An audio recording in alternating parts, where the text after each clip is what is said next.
How much longer will Americans sit still for liberal corruption in our institutions? That is the question we pose in tonight's preamble. The Debate Commission is only the latest example of the left-wing taint that Americans have had to endure in recent years.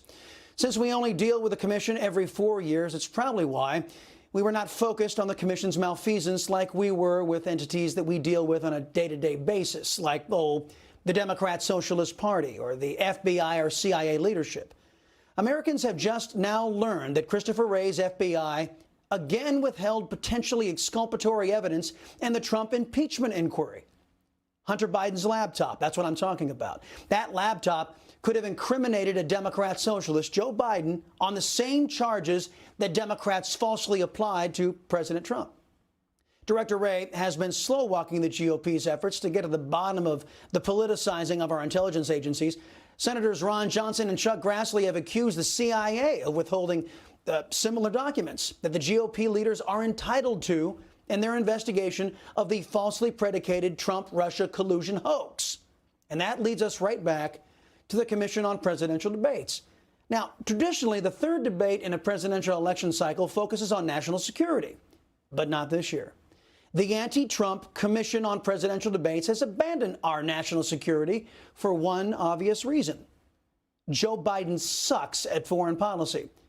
Don't take your liberty-loving Latinos' word on it. Obama's own defense secretary, Robert Gates, famously shared his view that Beijing Biden had been wrong about, quote, nearly every major foreign policy and national security issue over the past 4 decades, end quote. That's why the compromised debate commission is avoiding foreign policy. Now, what will they be focusing on instead? Well, you guessed it, man-made global warming. We are reaching a moment on our planet in which the crisis that is upon us may no longer be one that we will be able to successfully fight back against.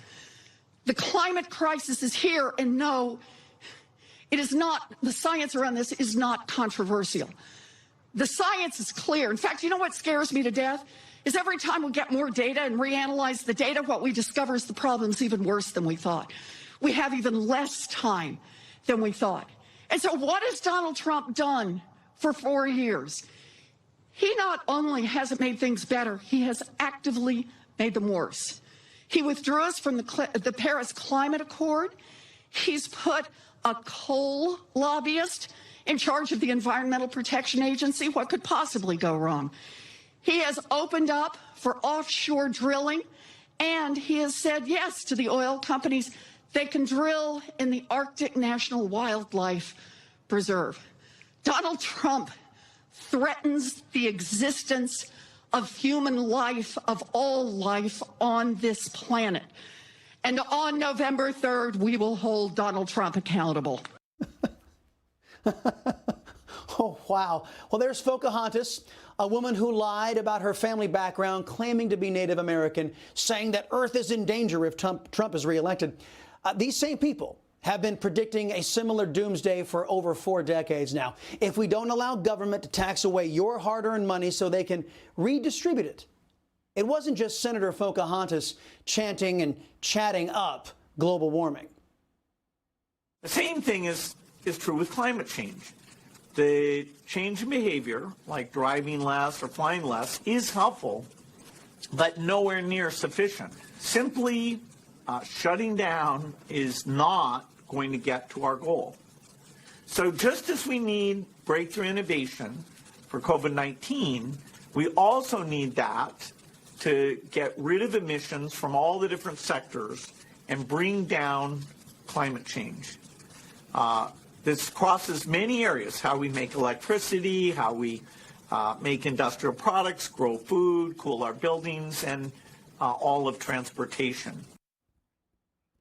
All that there was Mr. Population Control himself making the case that even if we shut down the entire world economy, it still won't be enough to avert the disaster that is coming from just the United States' prosperity.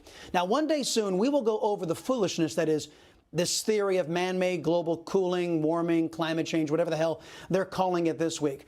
But keep in mind this until we do that.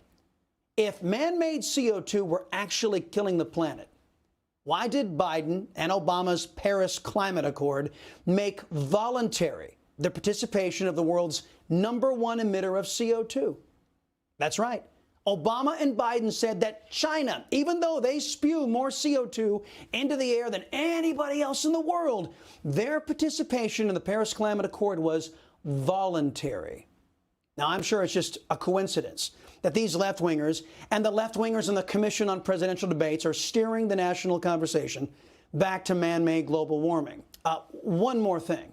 On the hopelessly anti-Trump commission, they appointed Kristen Welker, the moderator of this Thursday's debate. Now, she will be pelting President Trump with questions about the unproven theory of man-made climate change. She will be talking about it as if it were fact. America won't get the other side of the story, just like I presented to you just now. Welker, an NBC staple, a left-wing activist and Democrat Party donor, is the most qualified person in the United States to present a fair debate. That is according to the corrupt Commission on Presidential Debates. Now, if you believe that, I have a parcel of land to sell you in Iran. The CPD isn't fooling anyone by pretending this debate is legitimate. Well, almost anyone except the Republican Party. Like lambs to the slaughter, they keep legitimizing the very people who want to make sure they never win another election. Which brings me full circle. How much longer will Americans sit still for liberal corruption in our institutions? You just watched Newsmax TV, America's fastest growing cable news channel, now in more than 70 million homes. You can get Newsmax TV on your cable system or check your cable guide. And if your system doesn't carry Newsmax, call them, tell them you want Newsmax TV, because we're real news for real people.